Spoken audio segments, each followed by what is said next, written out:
All right, so we're talking about local festivals. Everybody has a town where you got like this yearly festival in the summer or annually festival in the summer, and you come out and there's all these businesses and they got like a auction, or they have like a walnut festival. In my city we have a seafood festival. Come out and eat a whole bunch of seafood, and they have all these vendor tables and tents. Okay, so this is where you come in. So you come in, you pay X amount of dollars for a table, you got your canopy, you got everything branded.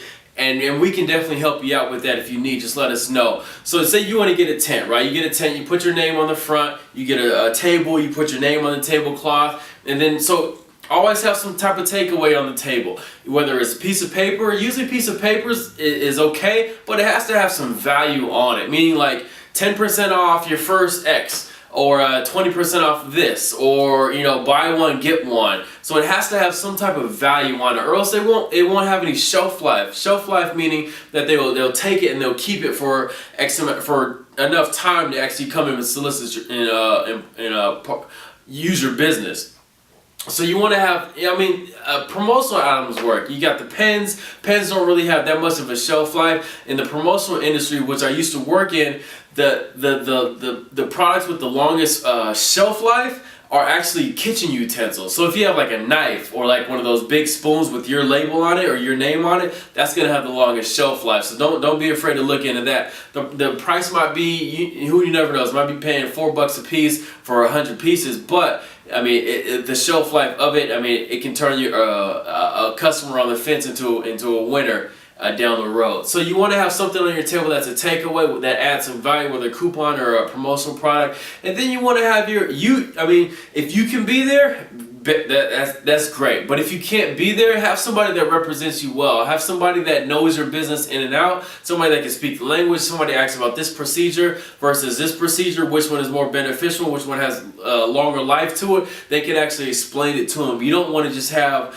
they call them booth babes, where you just put somebody there and they just stand there and they just try to pitch your product all day and night. So you want to have someone that can actually speak the language. Don't have your booth too crowded. I've seen it where people have too many people in their one booth, and it kind of makes it like, I don't want to go over there, there's already too many people behind there. It feels like it's going to be too much of a hard sell. So you want to have it kind of open and inviting. And then also you want to have it and make sure when this is real key, and I've seen this done really well and I've seen it done really poorly in these trade show types of events, is the location of your booth. If you hear about this certain event, or it's coming down the road in a couple months, or it happens every year, call the people and know what the prime location is for a booth, because you'd be surprised, you'll pay the same price, and if this is the opening where they come in at, and your booth is way in the back and people can't get to you, or like people are already burnt out, they already have too much deal fatigue by the time they get to you, you'll lose out a lot of potential revenue. But if you can get put up to the front to where you can hit them with the wooden spoon, or you can hit them with the piece of paper that says 30% off of this procedure right up front, that can help your business out a lot. So don't be afraid to say, hey, both of the booths are $500, but I'll pay $520 to be the guy in the front, because I guarantee at the end of the day you'll get more quality leads, and then you'll get a better customer base because they're not beat up by all the other vendors in the trade show. And then we're talking about leads here. So you always want to have either a piece of paper, like a sign-in sheet on your desk or on the table, that says, hey, who are you? What's your number? What's your email address? And how did you hear about us? Or have you heard about us before? Because you want to know if people are talking about you, people know about you, or anything like that. So you want to know, just check yes or no. Have you heard about us before?